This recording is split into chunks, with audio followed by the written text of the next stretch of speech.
swear that this is the places that I've been with you. I wanna go without you, just so I can know what it's like to be there without having to argue. Oh, treat you like, treat you like, no one You already know what it is, man. IRL. I know it's late. I literally just woke up, bro. I fell asleep. Fell asleep. Clap it up. Look, I ain't the same person that I done seen. Thought I was living a life. Turns out I was just living a dream. Turning around on a turnpike. Shit, I was just making a scene. Thinking I was gonna earn my stripe. Shit, I ain't know what that would mean. I ain't know what they was talking about. Trying to get a body, chalk it out. I was trying to take the calmer route, but that ain't changed shit. Niggas put that body in the ground and they ain't say shit. Not me. I'm like Trey, it was boys in the hood. I pray to God about every day. I hope he know that I'm good. I wasn't there to take the blame, but really know that I should. Maybe it's survivor's guilt or something different I'm feeling. Think about it every day. Just raise my hands to the ceilings. Hey, gotta pray, gotta pray. Gotta pray, gotta pray. Ain't no gospel nigga, but I had to say it. Gotta pray, gotta pray. Difference is we ain't never switched that code.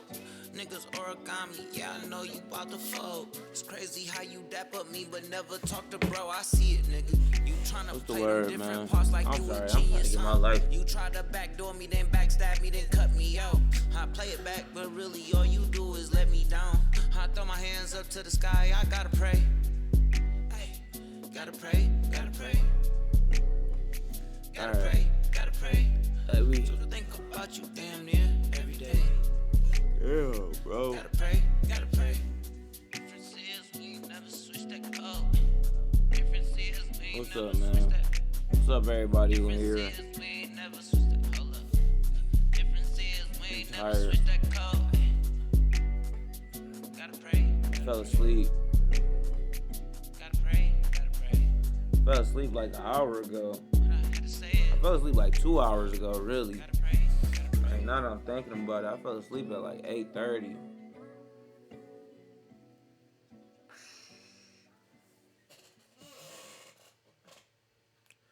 What's the word? Got everybody. Wow.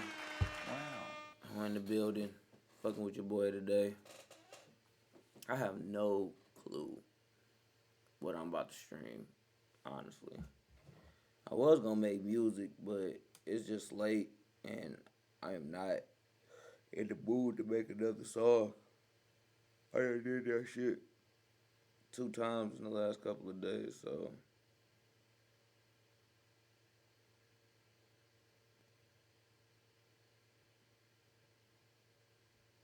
nigga said he was fat shamed at Disney World. Hey, it's a tough one. Oh, my bad. Yeah. What's the word, man? What folks want to see today? What the world trying to talk about? What the world been talking about?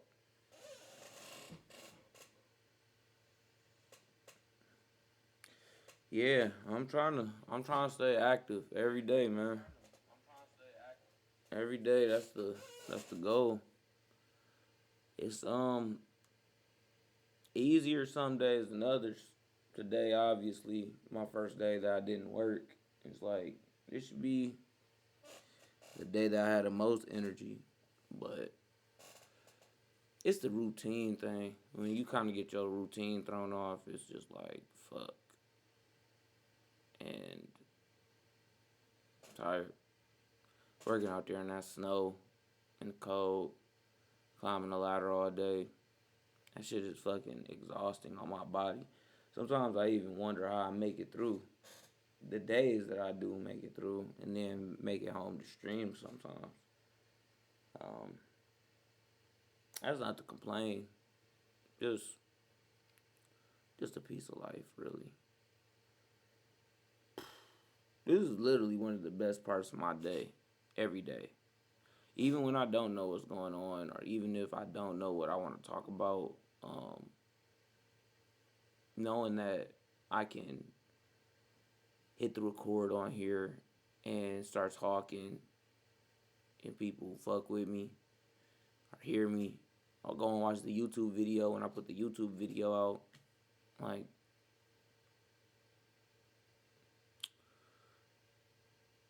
to want more is to be greedy. Like, I'm so happy that I can even just do this, and there's a certain amount of people who do fuck with me based off of that. So I don't ever want to get into a place of overexerting myself, but I also don't want to get into the place of always letting people down. You know, it's a weird combination. Anyway, we not here for that. We not here for that right now. I know. We not here to get into a whole huge retrospective about life. But just think about it sometimes. Talk about it to certain people. And I'm just happy that I didn't give up making music. I didn't give up on myself. And now I get to show up here every day and talk with folks. You know, my month technically is going to be coming to an end soon. And the only thing I've been thinking about is, what am I going to do after that? Like, what's my next move? What's the next thing that I should be focused on? It's like, one, why would I stop? I've done made it this far, and I'm doing this, and I'm having this much fun. Why would I just stop? Why would I go back to not streaming? So I think moving forward, people are gonna see me here every night that I can. I got things coming up in March specifically that I have to go and do, but I'm even trying to figure out ways where I can take my equipment with me, some of my stuff with me, so I can keep streaming, even when I'm not necessarily here. So I don't think that this turned into I don't think this is a 30-day stream anymore. I think that this may be just what I'm doing in general.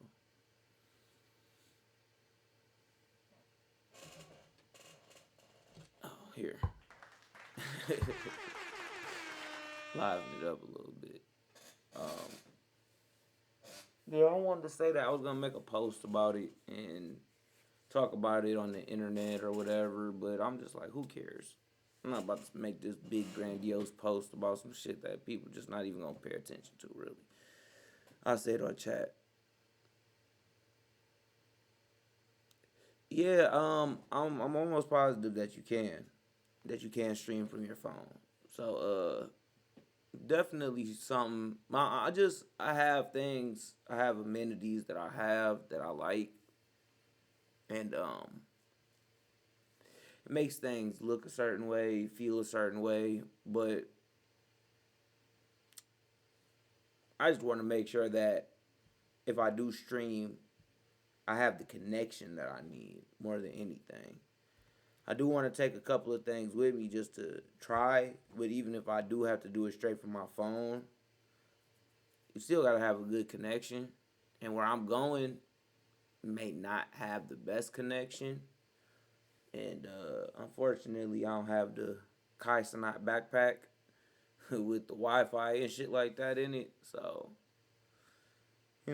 but either way, if I had to take that week off, I will take that week off as well. Because I am going to be doing something important. So if I have to, I will take that week off. But nonetheless, I don't think that I'm going to be not streaming moving forward.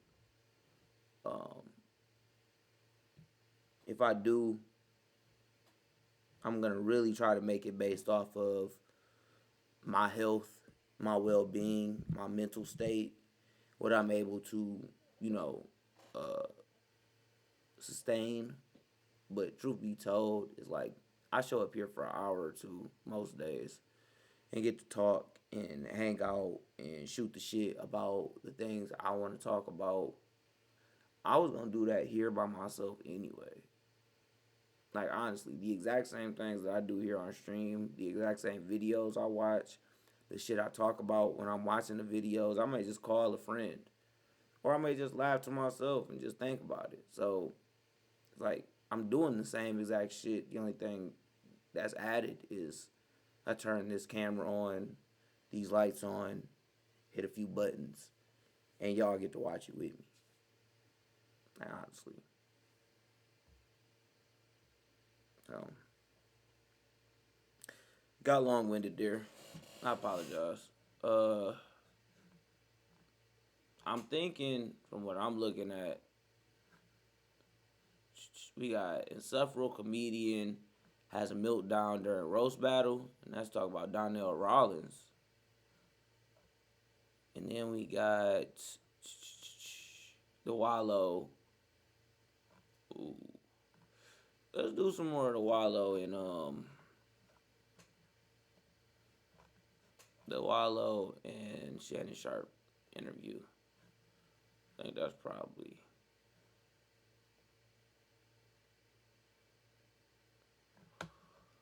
See what clips they got.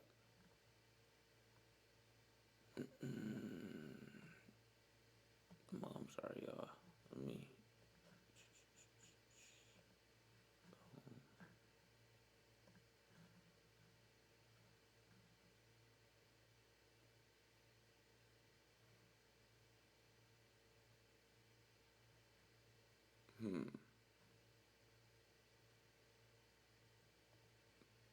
Y'all know Club ShayShay. Listen to this. That should be the first minute or the first 30 seconds they talk about the damn shit that's on the clip. And then the whole other rest of the clip, they not talk about shit that matters. So we'll Hours, see. but I'm hitting the best creative flow. We'll see. You've been to prison. Yeah. And you weren't famous, so you in G-pop. Yeah. You got Diddy and you got R. Kelly. I was in GP, right? Right. But I wanted to be in PC some days because it got a little brutal in there. I can imagine. Yeah, we wanted to slide up in PC like, it's a little, this day, too many stabbings, man. Let me just, y'all got some space back there? Y'all need somebody to move? Y'all need my cell? Some days I wanted to be in PC. How different is it for a celeb being in a situation than a regular civilian? I think it's different. It depends on what environment you in. Federal, state, it depends.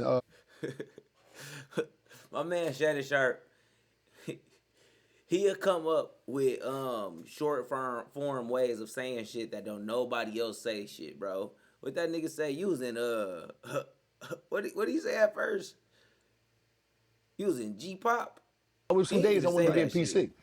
How I wanted to slide up in PC like, it got a little brutal in there. I can imagine. Yeah, we wanted to slide up in PC like, you got R. Kelly. I was in GP, right? Right. But I wanted to be, G-pop. You got Diddy and you got R. Kelly. I was in GP, right? Right. But I wanted to be in PC some days because it got a little brutal in there. You weren't famous, so you in G. On a side note, I was watching Agent earlier today. This nigga will literally just find the spot he's looking for so perfectly and just be able to go right to it. And I know it's because he's been doing this shit for so long, but that shit is kind of amazing. Like, I be struggling trying to find shit sometimes. Yeah. You got Diddy, G-pop. Yeah. You got. I'm sorry, I ain't never heard nobody call it G-pop. Sue me. Diddy and you got R. Kelly. I was in GP, right? Right. But I wanted to be in PC some days because it got a little brutal in there. I can imagine. Yeah, we wanted to slide up in PC like. I've heard it been called Gen Pop. I've heard it been called GP. Man. I've heard it. Y'all got some space back there. Y'all need somebody to move. Y'all need my cell. Sound like K-pop. Some days I wanted to be in PC. How different is it for a celeb being in a situation than a regular civilian? I think it's different. It depends on what environment you're in. Talking about, federal, bro? state, it depends. Regular civil. I never seen nobody come in there and didn't have any problems that was celebrity when I was in prison. You knew some celebs that came in there when you did that?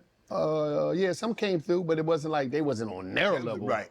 That's a megastar. People will be in there just fanning out sometimes. You be shocked, man. Dudes be in jail, man. Everybody, it ain't all what the movies play out. Right. Especially if you ain't got no problem with nobody. You know what I mean? But I ain't saying somebody won't press you, be like, yo, man, I need this money. Send it to, I don't know that, but. Would that happen? Do that really happen? Yeah, it happened. It happened. To get protection, you got to get protection in there? No, I ain't saying you got to get a protection, but somebody might press you, man. Somebody might be doing life. You might come in there, you might have had to get money, not even on that level. Right. And you might got to send somebody, and people might got to get some people some money, that's all. Yeah. Damn. Ain't nobody getting no. Let me ask you a question. I'm gonna be honest with you. I was just gonna say what every nigga say before some shit happened to him, but I ain't, bro. I'll tell you this. Prison, I ain't even have to go to know. I ain't know where I need to be. I ain't know where I need to be, bro. I be feeling like Tom from the Boondocks. I can't even hold you up. I might be Tom from the Boondocks, G. Because the exact way he thought about that shit is how I thought about it growing up my whole life. It was just like, go to jail, get anally raped? Nah, that's crazy. That's crazy. I don't want that. Y'all got it. Y'all got it. Nigga Tom say, they're gonna. All right. Gilly started the $1 Million Worth of Game podcast. How did you get out. So how did he have the foresight and the forethought to come up with $1 million worth of game and say, you know what? My homie just did a bid. Cousin. No, this is what happened. I'm gonna tell you what happened. When I was in the joint, he was doing $1 million worth of game on Instagram. Okay. 2012. Let me give y'all $1 million worth of game. Boom. He was popping it. Right. So when I get home, see, one thing about this is like this. The great thing about me and Cuz, we know our rules. I'm more of the researcher. I'm more of that person. Mm-hmm. I'm gonna get with you, Cuz, when these people start talking and we gotta get legal involved, we gotta go sit down, then I'm gonna call you. But I'm gonna go do that. Okay. You sit down, you do what you gonna do. You did enough. You build a whole following before I came home. I'm gonna add value to it because I'm one of these type of players. Right. I'm a player like this. If your name is on the marquee, Shannon, and I'm really about you, I'm going to get your water. I'm making sure you right. Damn, what you need, man? You see how your brother came over here? I don't know who that brother was. Yeah. Made sure you was right. It was no ego involved. Man, I ain't finna be no dude, boy. I ain't doing all that, Wallo. No, I'm just saying, see, that's your problem. That's why you gotta go back down the way. Come on, you ain't going on the road, baby. Go home. See, that's why you gotta go home. Okay. But that's the problem. I knew we had different parts to play. That's why we work so good. You know what I'm saying? So one day, he already doing it on Instagram. We doing our thing. We already had content on Instagram, just the everyday content, riding the car, all the type of stuff. Carmichael's. I'm up 4 o'clock in the morning. And I like to Everybody read wanna be articles. I think it was on Martin or Apple. I Malcolm. love reading articles to get information. So it said, Spotify allocate $400 million to podcasters in the first quarter of 2019. I called him early in the morning. I said, yo, he all, man, what the yo, get up, read that article. I just text you that article. Read that shit, read it, please, cuz. He read it. So when he read it, he called me back. He said, yo, we got to get this shit rolling. We got to crack out the mics, talking about podcasting. Yeah. At that time, Maurice Clarett. It's not a day. Oh, It's a season. no? Hey, they smart. They know black niggas love Jameson. Brother from another, he used to always call me like, Wallo, you and Gil got to start a podcast. He'd call me and Gil, y'all got to start a Really? podcast, whatever. Wow. This the first time that this dude woke up. And I'm like, he called me back, and I'm like, I'm gonna talk to him later. He called me back. He was like, cuz, we gotta do it. Crack the mic. They gave out all that money. That day I called my homeboy Nick Rich, graphic designer, I said, I need a logo. That afternoon he had the logo. I called my attorney, Shay Lawson. I said, Shay, I need this trademarked. We get the LLC out, got everything done. It's just funny because Maurice Clarett is on Cam and Mace's podcast right now. He's the NFL expert. Got the LLC, all that shit. Boom. Not NFL expert, but they April 17th, we dropped the football first episode of $1 Million worth of game. It went #2 in comedy on podcasts on Apple and #4 in all categories in like 7 hours. I said, we got something, baby. We got something. And we just started knocking. I said, cuz, this is what I'm gonna do. I'm gonna get a deck created. and I'm gonna take all our social media, and this is the business of podcasts. I'm gonna take our social media following, because he had a million, I had a 500,000. I said, I'm gonna take our social media following, I'm gonna put that on the deck, and I'm gonna tell sponsors, people that wanna be sponsors, I'm gonna tell them this. If you sponsor on this show, every time we put a clip up on our page, because $1 million worth of game, that's just gonna be a $1 million worth of game page on Gilly and Wallo page, we're gonna tag sponsored by Shannon Sharpe Show, whatever, whoever you is. He said, all right, do your thing, cuz. I said, all right, I got you. One of the first places I went was to a funeral home. I go to a funeral home because I went to this funeral, right? Boyd's funeral home, all right? And Asia was like, she was at the funeral on license, nice looking sister. But my homie, that nigga looked like he was still living in the casket. I said, you bad. So I go there, I said, listen, I got a package for you. My sister from another mother, Mary, she hooked up the decks for me and the different entries of sponsorship, right? So I go to her, I said, listen. She said, yeah, I want to do something like this. I want you to market this joint. And this is when I'm just learning and creating. That nigga Wallo's storytelling skills are terrible, bro. I'm trying to follow it, but Jesus Christ. Let's get to the fucking point. My personal business of podcasting. So I said, all right, I got you. She paid me, I think she probably gave me like 20,000 for 4 minutes, right? A minute, this is how I was selling it. I was selling minutes by, you get on each show, you get a minute worth of advertisement. Your logo gonna pop up, your number gonna pop up, everything gonna pop up, and I'm gonna run it down. So she said, all right, cool. I hate the way that they do Pay me the money. I said, all right, let me go. I went and done the ad. That's one thing I don't like about By the time I got to the second ad read, because we only do 4 shows a month, 1 a week. By the time I got to the second ad read, she called me, Wallo, stop. I said, what's up? She said, I ain't got enough work. I'm getting too many bodies, baby. I'm getting too many bodies. The episode, come on. This episode of $1 Million Worth of Game is brought to you by Boyd's Funeral Home. One thing about life, you're gonna die one day. And when you die, you wanna be laying in the casket looking like you living even though you dead. You wanna be looking like you're gonna get up out of the casket. You wanna be looking like, wow, I wanna look like that, even by the living while you laying in the casket. I'm breaking it down.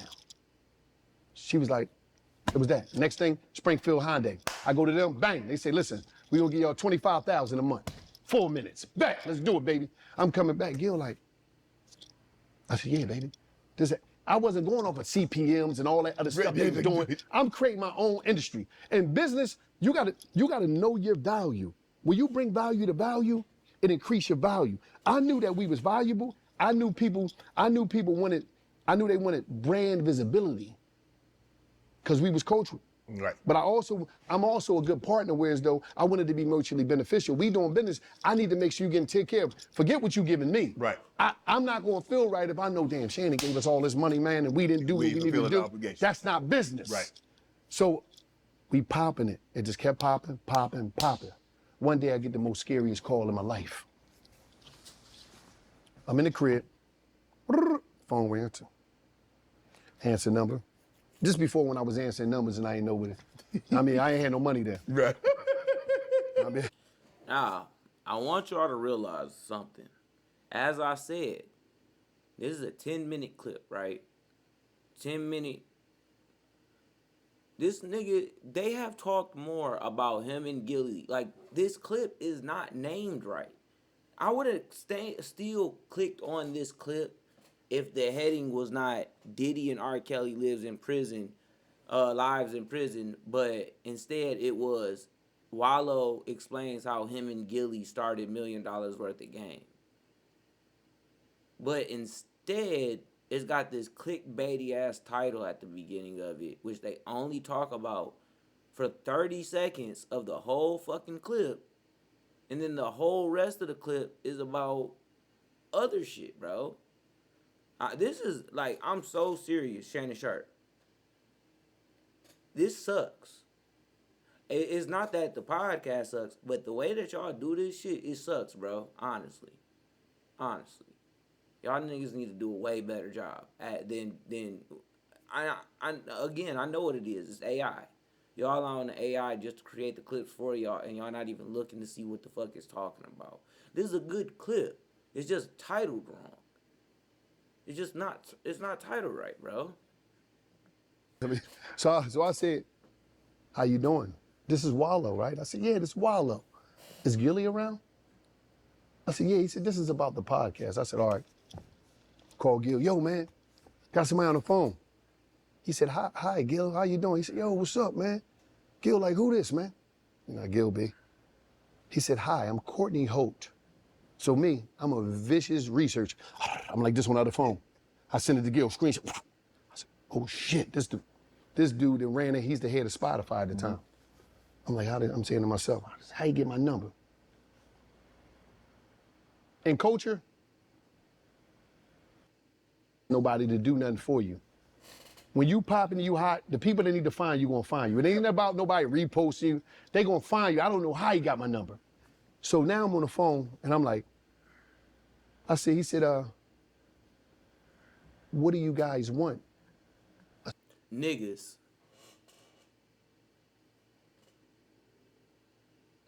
Yeah, we know how he got your number, niggas. Niggas told him. Like, that's a simple fucking answer, bro. Niggas. I said, what you talking about? I don't know how he got my number. I said, no. Niggas. What do you want? He said, no. How much money do you guys want? Now I'm stuck because I don't even know what to tell him. Mm-hmm. I'm stuck. But it's like, I said, we want ownership.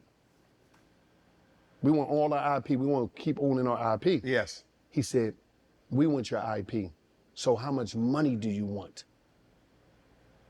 I'm on the joint Texas Gil. This shit getting spooky, Gil. Because I think this like some movie, some shit that, you know when they tell you go into the other room, I'm like, oh, this shit's crazy. I'm like, oh shit, right? So I'm like, all right, okay, can I have my lawyer? He said, I'm going to text you the email. Let's get on the email chain and our legal will get involved.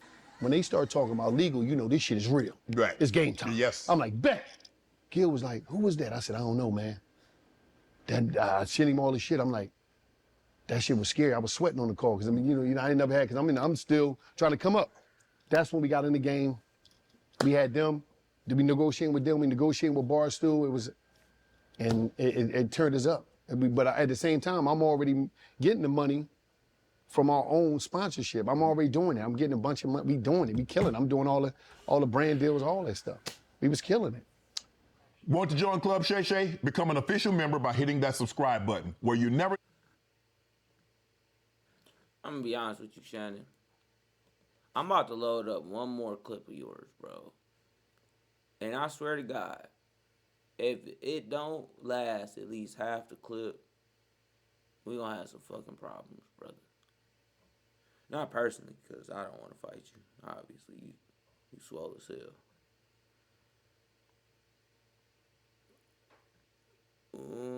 Let's see, which one? The Kodak or the Lil Durk one?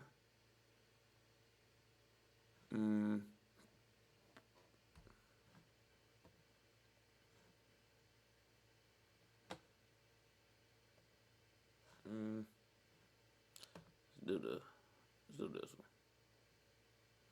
I want to know, have you made this mistake with your holster? And by mistake, I mean, did you get a holster that's uncomfortable so you don't carry all the time? You may have. And even if you hadn't, you probably want a holster that's more comfortable.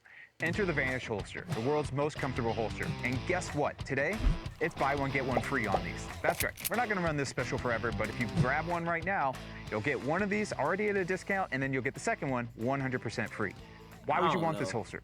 You know, it's a great question. And the reason is, it's comfortable. Like I said, we have built it with premium materials like this yoga pant material in the belt that is supportive and stretchy, so that you can wear it all day long without even noticing it's there. It doesn't get stinky, slimy, or sweaty or anything like that. The front, made out of 1000D Cordura. Same material used in a lot of military applications because of its durability. You went viral when you broke into tears telling Lil Durk not to retaliate in King Von's death. You know, it was so emotional because Durk.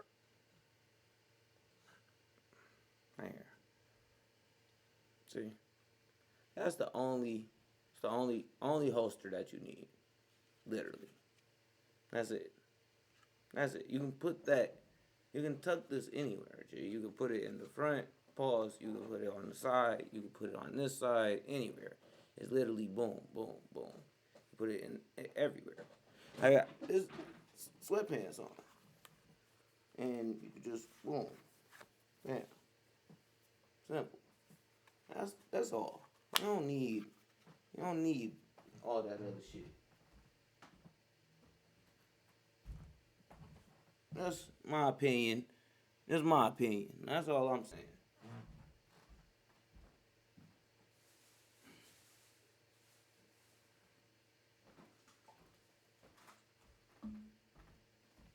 right. Let's get back into it.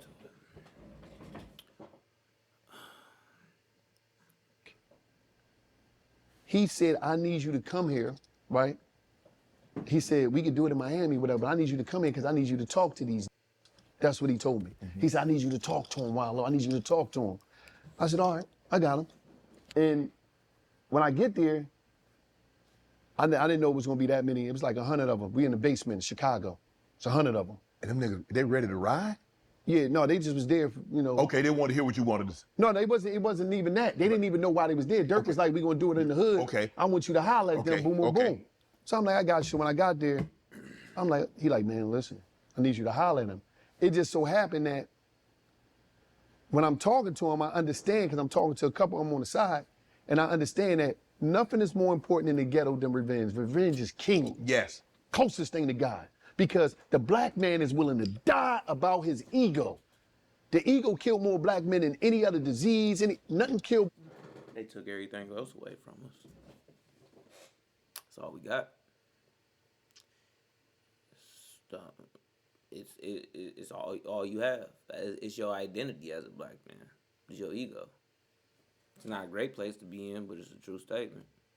Black men more than the ego. That ego of, you hit me, Shannon, people saw it, I can't let you go. You got to die about this shit. And my mama raised me, so I grew up soft. I ain't had no structure of no father there, so I'm just emotional. So when I'm in there, I'm telling them, it was emotional for me because I'm letting them know, the man that killed my brother, I forgave him.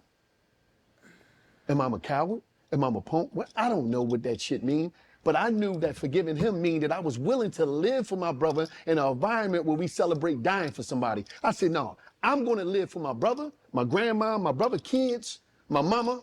I'm going to live for them because don't nobody talk about that. But I know that, I'm going to just be straight up. I know that I'm not built to die right now because I know it's more things that I got to do, and I know I got a responsibility. That was my older brother. You think what I'm saying? So It's like, I got to step up. I got to be a man.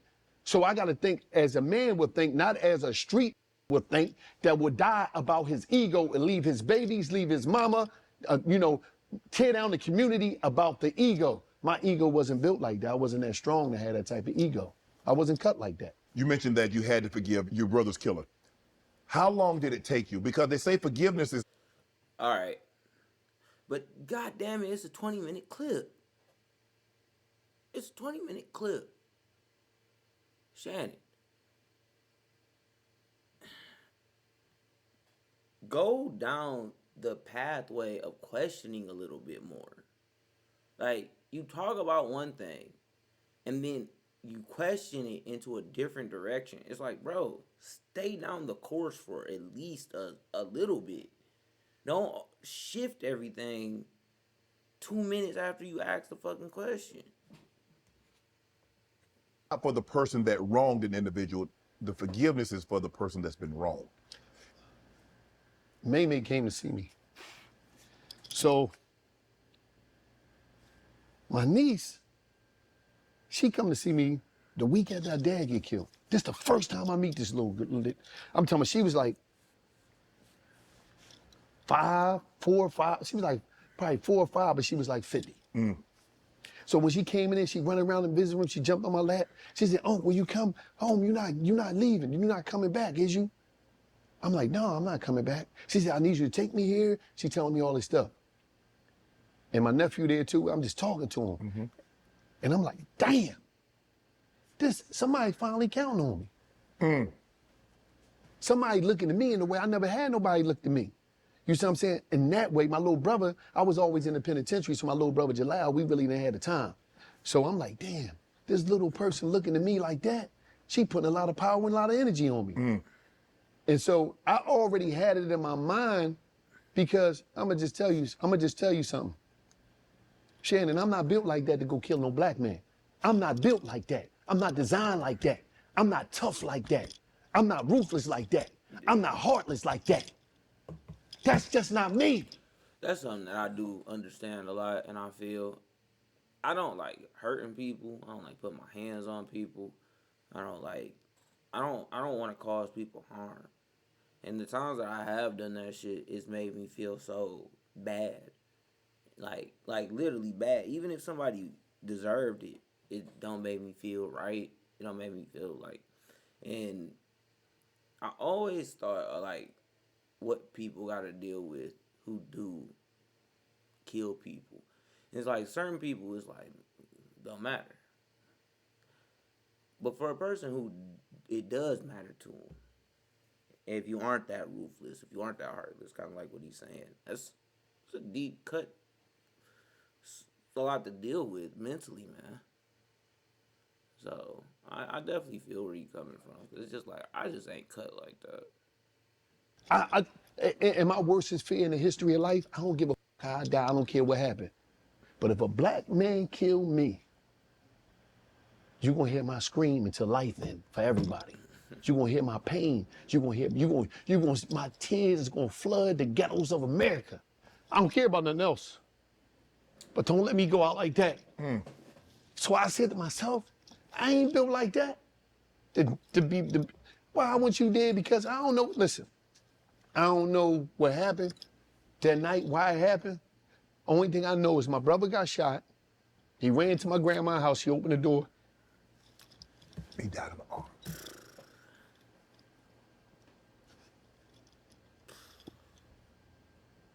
I ain't built like that to see nobody else go out like that. I ain't built like that. I ain't cut like that, Shannon. I'm just now, I ain't designed like that. Just because you hurt Nanny, I don't want to hurt your grandma. For what? Let's give a moment of silence. You don't get to hear a lot of black men speak like that. When we do, a lot of times we want to make fun of them. Man, that's tough. It's that I've never seen nobody cry like that. That really hits home. If you lost anybody really personal to you, and especially if it was abrupt, especially from murder specifically, the way that people cry, is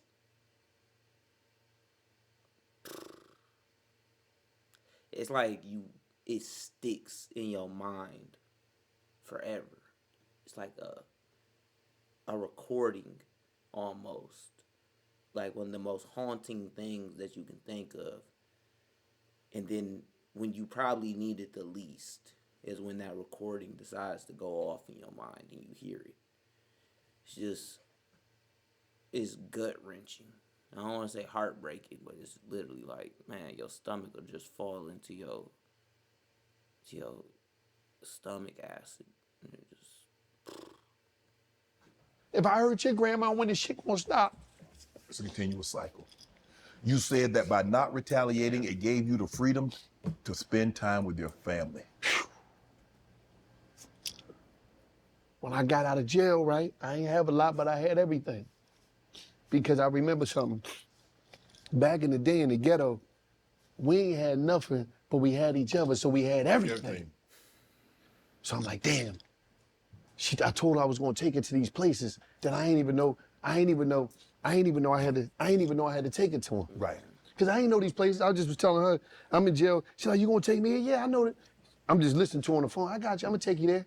So when I get there, I'm like, you ain't tell me this shit costs all this money. You know, I don't go on a budget. I ain't know it said Five Below. I go in there, I spent $50. God damn. Yeah. They said Five Below. I'm thinking I'm gonna get a bunch of stuff for $5. Right. So she got me in there, Mom, don't be buying all that. I'm like, I got to.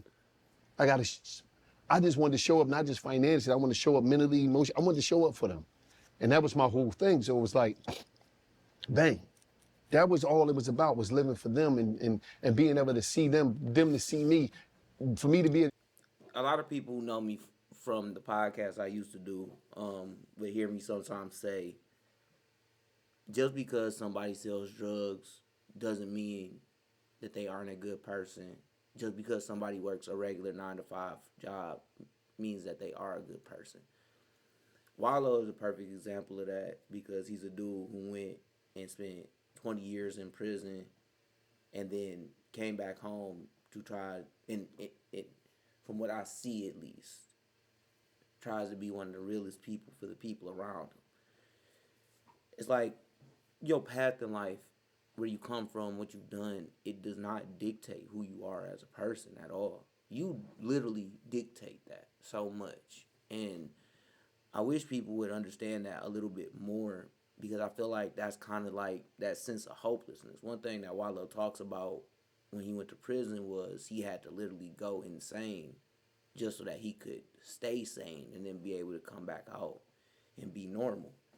And I think it's also like, no, I think you go in there and he went in there and he did that, but it's like you got to come back out here and still kind of be a little bit insane, because you got to be willing, especially as a man, and when you lose the head of your household, the brother, your older brother, and it's on you at that point. Now it's kind of like it doesn't matter what I want necessarily. It's about what everybody else around me wants. And are you going to step up for them, or are you going to just make excuses? This is something in my life that I have an issue with. Like, you can make excuses so many times for why you can't show up for people. But when are you going to show up for them? When are you going to take that next step to be around them? Because it doesn't matter if you can only spend, I only got $50. I can't do all of this. But you are around. And that's what they remember more than, I don't have it. I can't do it. I can't be there. Or I'm not comfortable right now where I want to. Yeah, you're never going to be, though. Honestly. Are you going to show up for people, or are you not going to? That's the question. And honestly, the choice is on you. You're not right or wrong, but what do you want out of life as well? That's something that I've realized, like, why I feel kind of cut off from people is because the people I'm supposed to be closest with, I don't even make the attempt to show up for them when they need me the most. So, just a little caveat, man. Example to my niece and nephew and them, and even for my grandma, like, boy, you could do something with yourself. Because I wanted to prove Nanny right. She always said, you special. But I'm like, special? What you mean? Why would I be special?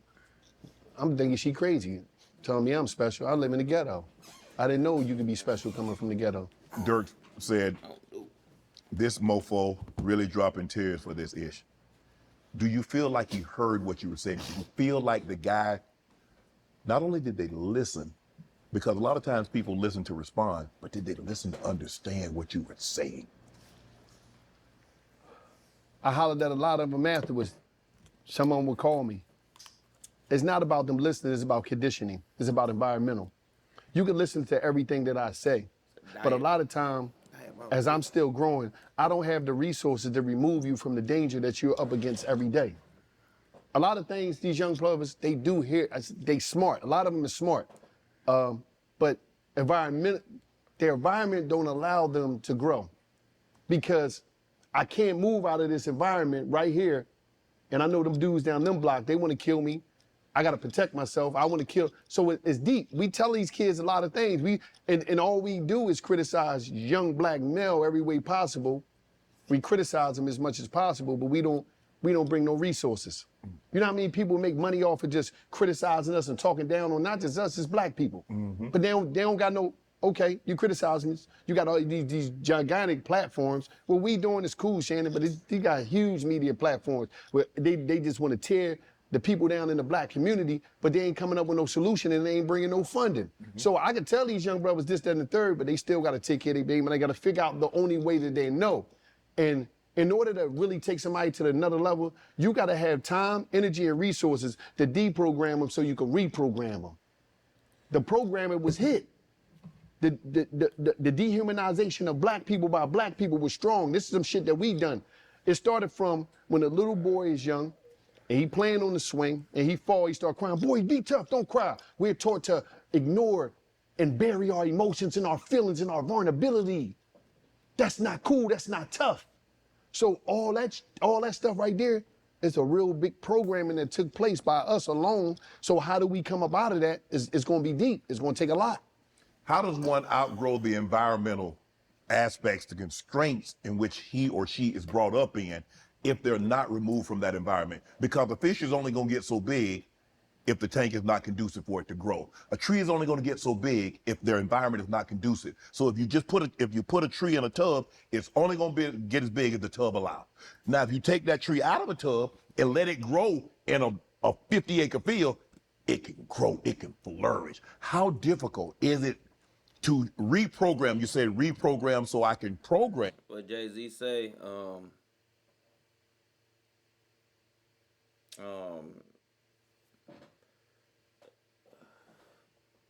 a tree grows in Brooklyn, you know, the lines of somehow, some way, where he talks about the and I think even on the Black album, the beginning of the Black album, it's that theory of just how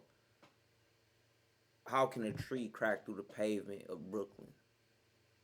How can a rose grow through the pavement of Brooklyn? Which happens from time to time.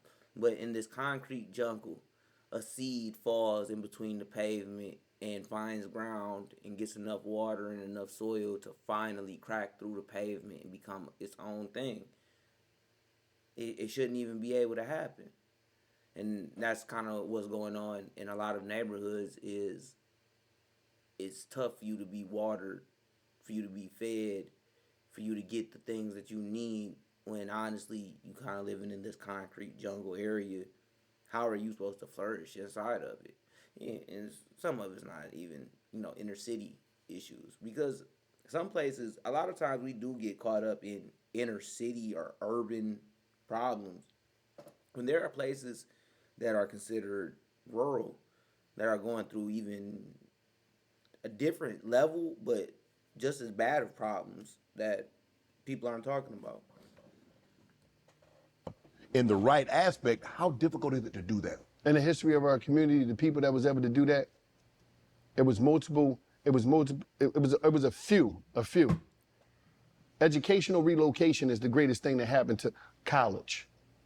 See, a lot of people talk, you don't need college. Oh, we understand that you might come out and have bills, but Yeah.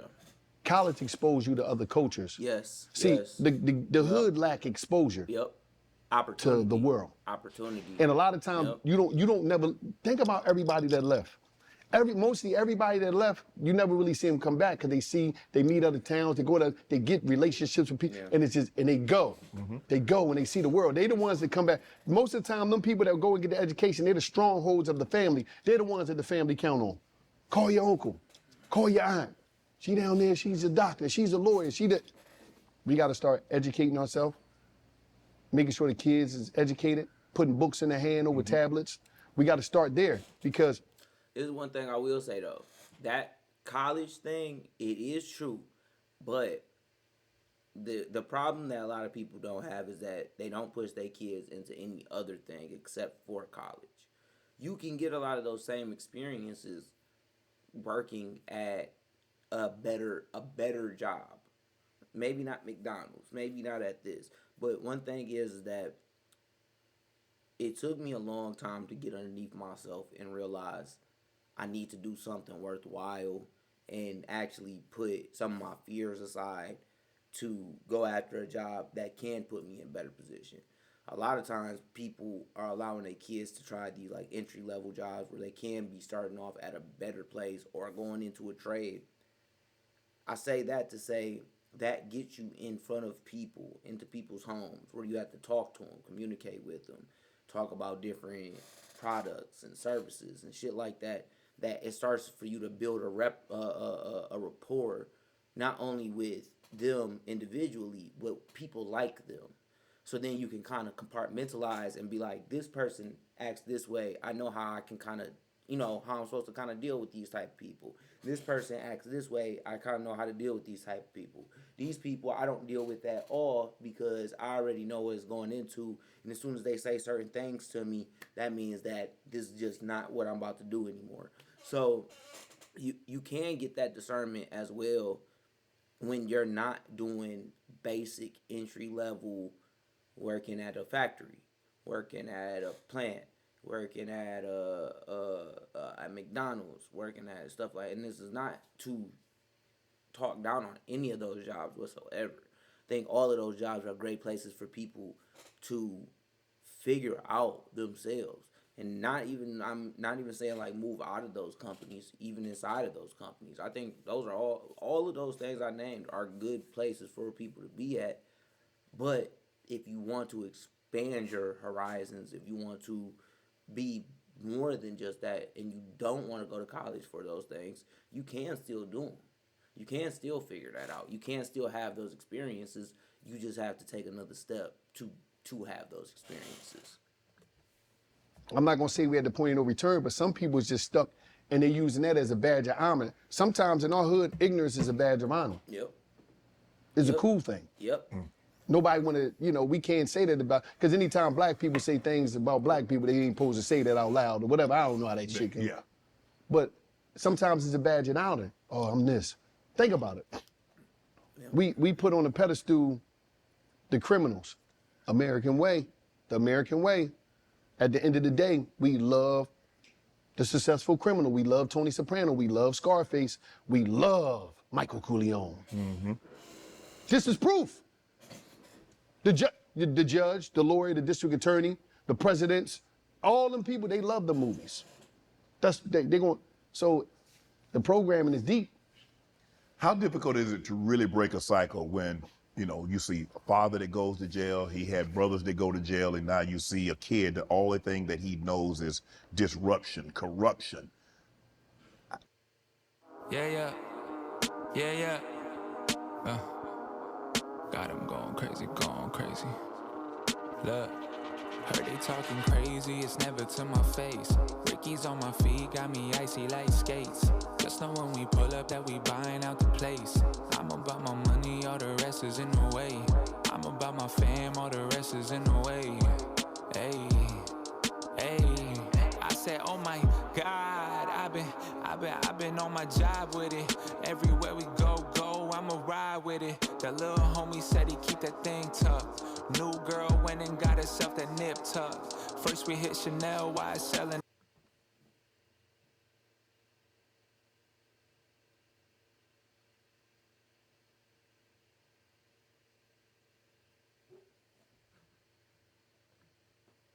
How difficult is that, Wallo? I'm a product of generational incarceration. My stepfather, Hip, he was in Dallas Penitentiary in the 80s. Me and him were cellmates in Dallas Penitentiary by 1998. By 2005, me and my brother Steve were cellmates in Dallas Penitentiary. And there's a picture of me, it's inside of the book. Bro, what the fuck? What the fuck, bro? Me, Hip, and Steve on a visit when I was a kid. And we all wound up being in that same prison. Wow. It's a cycle because prison is you gotta think about this. Mm-hmm. There's the ghettos of America build communities. Mm-hmm. And when I say the ghettos of America build communities, this is what happened.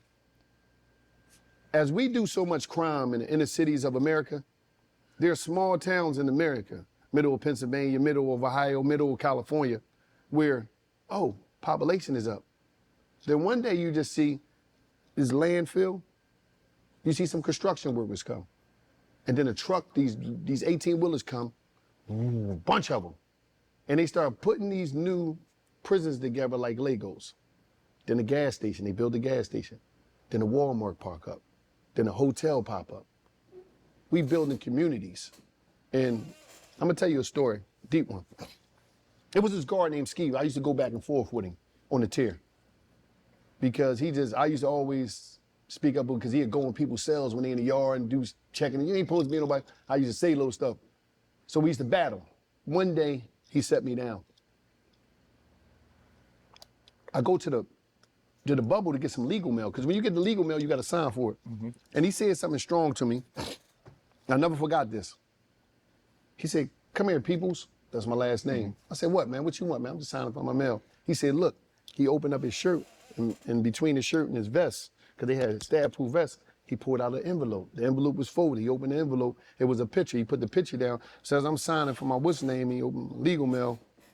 I stopped. Before I leave, I stopped. He said, you and the homies, man. You and the homies. Being sarcastic, using the word homie. You and the homies took care of you. Thanks to you and the homies. I'm like, I looked at the picture. It was his son standing in front of a big house with a pickup truck and a big boat there. I said, you and the homies got me that. Usually I have a little verbal spar with him, but he stuck me that day. I was wounded. So I just walked back to the cell and sat on the bed and I said, damn. Ain't me and none of the homies never bought our mom no house. We never sent our kids to college. But you know how many kids, you know how many homes and kids is going to college that me and the homies me and the homies doing that. Mm-hmm. But it ain't going to our community. We taking care of families, we taking care of generational, because in prisons you have with nepotism. Nepotism. You got the warden. The warden brother is a security captain. Yeah, my nigga said nepotism. Close. He was in prison for 20 years. We got to give him credit for that. Close. His other brother is the lieutenant. His sister is the head of the medical. The other cousin is the head of the gymnasium. The other cousin is the... He's spitting low key. I don't know if, obviously there's probably some prison talk from even before his time, but that whole, they building a community based off of this shit. That's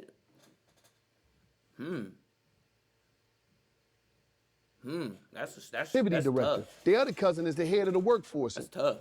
You walk inside of prison, you see 15 family members that go home every day and 15 family members that don't. That's the prison system in America. So that nigga spitting. You see 15 families that go home every day and 15 families that don't.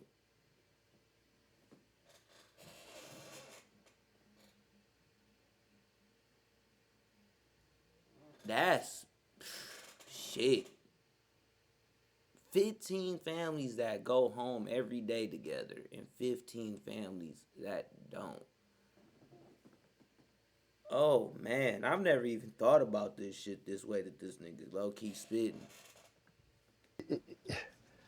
it's deep. Right. It's deep. And it's gonna take a lot to break that.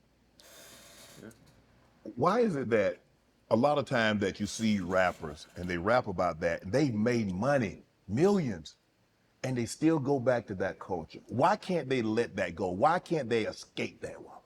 Because in the ghetto, everything is about ego. You gotta prove to the dudes, the ops, or whoever they is. Yeah. Everybody wanna prove to the people that they're doing better than, that they still real. You mean you real? You just bought your mama a house. That's real enough. Yeah. But it gotta be, people wanna prove that I ain't no chump, I ain't no turkey. Listen, let me tell you something, man. You just rap some songs, right? I'm talking about you went in the studio, rap some songs. You got that publishing money. You got the, a bunch of money. It depends on how your deal structure. You got all that tour money. You got 10, 15 million in the bank. I think it's about time to start being a pussy, man. I think it's about time to start being a pussy. I'm just being real because, I'm not the one designed, and I'm not built like that to tell you some bullshit, Shannon, to say be tough. No, everybody else telling you to be tough. I'm not gonna tell you that. I think because all the rich people, I don't think they trying to worry about what somebody's saying about them. No. From a neighborhood that's still trying to figure out life. Yeah. So I think it's cool to not be that tough no more, man. Yeah. Master P said something last night on our live show. He said sometimes, man, people be trying to get you to trick off your position. Yeah. Like you in a great position, and they. No. A lot of people foul out. What they say, people gonna trick you off the streets. People try to trick you off the streets for sure. For sure. A lot of people, they'll do things and say things to you to make you crash out because they want to see you crash out. And especially as he's speaking about ego, realness, if those things are a combination of the people that you are, sometimes you will. And when you do that, bro, the only person you fucking up in the long run is yourself. That whole, but I think that's the whole thing about ego. You can't even say that. You can't even say, I think it's time for us to be pussy or act pussy. And then for people to be like, yeah, no, I don't even want to admit that. But yet, we all have this theory in our heads that white people sue people. You know what I mean? So it's like, when eventually do we move past the fact of violence being so heavily integrated into how we deal with conflict? And I understand from the majority of the time that we've been here in America as a culture, well, at least in this American culture, not in the Americas, but in this American, United States of American culture, we have been treated with violence as the main source of any of the wrongdoings or anything that we've done, even our right doings. Like, I don't want to get too lost into that part of it, but it's just the understanding can be there, but when do we decide to rise above that part of it? And as a culture, seeing the shift is great, but when is it going to be that full paradigm change that we can look at ourselves in the mirror and say, this is not the way that we want our inner cities to be. This is not the way that we want our children, our women, and people like that to be coming up in this society. They get you to crash out. Yeah, because you said you told them, like, look, you're going to finesse yourselves out of this position. Your family, like, you got your family in a great situation, and you're going to let somebody finesse you out of it. But what did I tell you early in the interview? The ego is the #1 killer of black men. It's the #1 finesser out of the position. Like, Shannon, how many people say some crazy stuff about you? Just imagine if you just, if you just reacted to everything. A lot of times, it don't even be.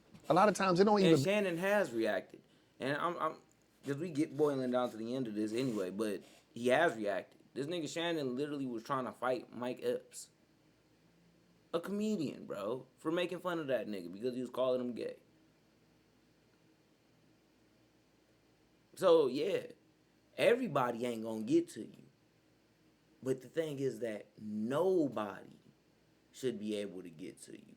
And there's some people out there that's just like, no, I'm not letting that happen. It's like, but that's where the problems lie. It's not with them, it's with you. Because yeah, they have a problem. But if you can't stop yourself from not reacting to another nigga who got a problem, you got a fucking problem, bro. Both of y'all got problems. That people don't like you. It be that people can't get around you and utilize. And the problem is y'all grew up in the same fucking neighborhood. That's the problem. And that's the weird part. How is that your problem? Your resources and utilize you. It don't. A lot of people, you see them, you might see somebody say something on the joint. I know you got a memory. You be like, they'll see you, Shannon, what's up? You be like, why you say that stuff about me, man? No, man, I was just, no, man. A lot of people just be wanting to hug, Shannon. They just be wanting some love. They just be wanting to get embraced. And they don't know how to go about that. You utilize the proper channels to say, damn, Shannon, I'm trying to do something with you, man. At the time right, can I get on your show? Right. Or whatever it may be. People don't know how to do that. Want to join Club ShayShay? Become an official member by hitting that. That was literally the best clip. This is the best clip that I've seen. Titled correctly. I'm saying, he cried in the clip about that.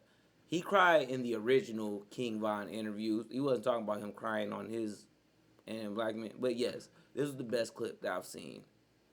That I've seen titled and actually on topic. The way that it should be. Yeah. I like that. That was a good one. New Cypher Society video out. Make sure y'all go tap in with the squaw.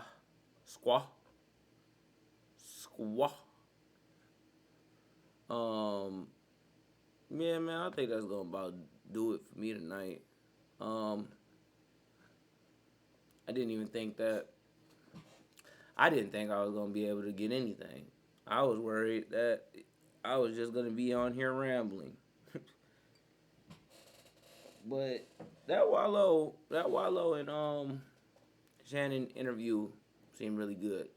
I couldn't deal with the Gilly interview. I can't deal with the hat, bro. Like honestly, that hat, nah, can't do it. I can't do it, dog. That shit is just ridiculous. I can't listen to a nigga talk about serious shit with a big ass fucking hat on.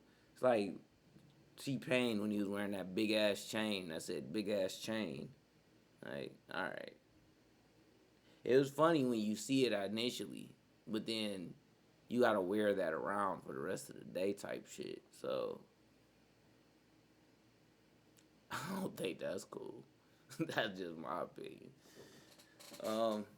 Anyway though, man, I don't wanna keep y'all for too long. Wow.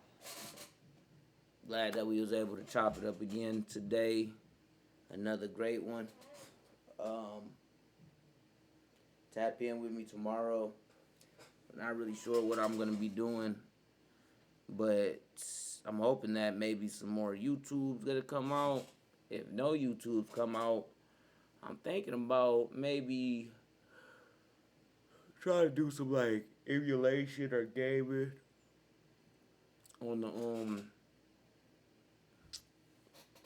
on some old Pokemon games. Hold up, let me see something real quick.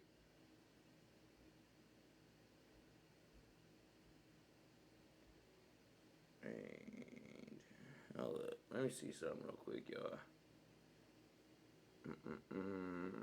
Because I swear there was supposed to be some terror raid events coming up.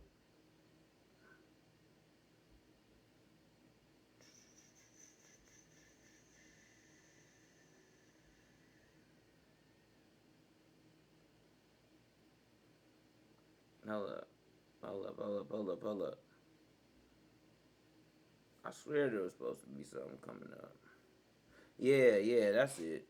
It's supposed to be the, what is it? Waking Wave and Leaf, whatever the fuck it is. I hate the Iron Leaf and Walking Wake. That's going on right now. So tomorrow, to open it up, I'm probably gonna be doing the Iron Leaves Terror Raid event. Let me see something real quick. I just want to see if I even got Iron Leaves. I'm almost positive I do. Paradox. Yep. I do. Oh, sorry. I do.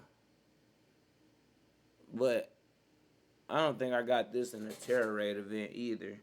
I think I got this, let me see.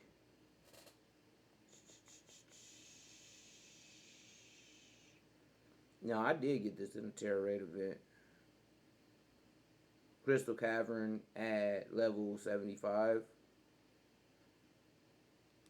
Yeah. The Crystal Cavern, because, not Area 0. Yeah, I got this in the Terror Raid event. Well, getting another one tomorrow. So, hopefully, I'll be able to trade it with somebody. I got Walk and Wake too, though. I got every Pokemon. I got all of them. But it would be nice to do a Terror Raid battle on live. Because sometimes them bitches be hard as fuck, bro. Pause. So, that's definitely how I'm going to open it up tomorrow. We'll see how that lasts, and then we'll go from there. Appreciate everybody stopping in. We got a few people in this thing chilling with us today on the good vibes. Let me see if my man's Kobe or anybody else I know streaming. Oh, Johnny Badger. Black Haley. Yeah, let's go. Yeah, let's go rock out with Black Haley. Appreciate y'all sliding through.